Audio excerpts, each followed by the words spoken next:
ભાવનગરના Gariadhar bar association દ્વારા મામલતદાર મારફત આવેદનપત્ર આપી રજૂઆત કરવામાં આવી। ગારિયાધાર મામલતદાર કચેરી ખાતે બાર એસોસિએશન દ્વારા આવેદનપત્ર આપી ઉગ્ર રજૂઆત કરવામાં આવી હતી કે ડેડિયાપાડા પોલીસ દ્વારા બેહુદુ વર્તન જરા પણ ચલાવી લેવાય તેમ નથી। જે વકીલોની માતૃ સંસ્થા બાર કાઉન્સિલ ઓફ ગુજરાતને સમગ્ર ગુજરાતના વકીલો વતી સરકારમાં તેમજ હાઈકોર્ટની અંદર PIL દ્વારા રજૂઆત કરે અને પૂછવામાં આવે કે પોલીસે કયા કાયદા હેઠળ કોર્ટનો ગેટ બંધ કર્યો, વકીલને કોર્ટમાં પ્રવેશતા કેમ અટકાવ્યા, વકીલને કોર્ટમાં જવાના અધિકાર કાયદો આપે છે તો પોલીસ કયા કાયદા મુજબ રોકી શકે।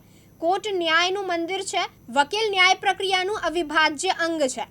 આવા પોકળ શાસનકાળ અને પોલીસને યાદ રાખવું જોઈએ કે કોર્ટ બંધ કરવી એ ન્યાયની અવહેલના છે।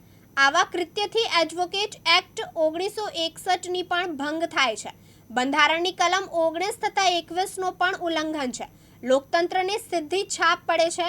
આ મુદ્દો માત્ર ડેડિયાપાડાનો નથી, આ તો આખા ગુજરાતના વકીલ માટે ગંભીર પ્રશ્ન છે। વકીલોને પણ કોર્ટ સુધી પહોંચવા માટે લડવું પડશે।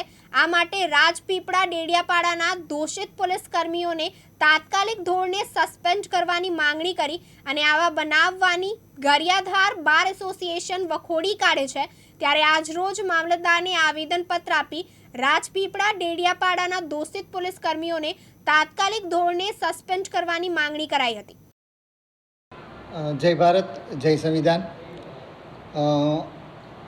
થોડા દિવસ પહેલાં જે ડેડિયાપાડામાં ઘટના બની એને અંતર્ગત ગારિયાધાર વકીલ એસોસિએશન દ્વારા મામલતદાર સાહેબશ્રીને ધ્યાન દોરી અને આવેદન પાઠવવા માટે સૌ એકત્રિત થયેલા છે। જે ઘટના બની ખરેખર દુઃખદ છે અને લોકતંત્રમાં એક શરમજનક ઘટના પણ ગણી શકાય।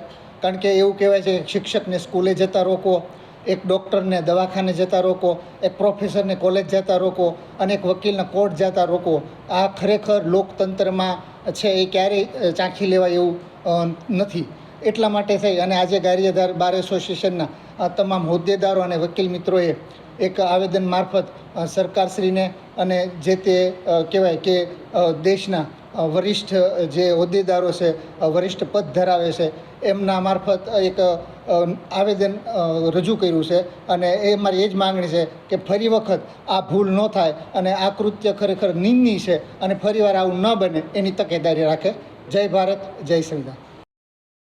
રમેશ મકવાણા, દિવ્યાંગ ન્યૂઝ, ગારિયાધાર, ભાવનગર।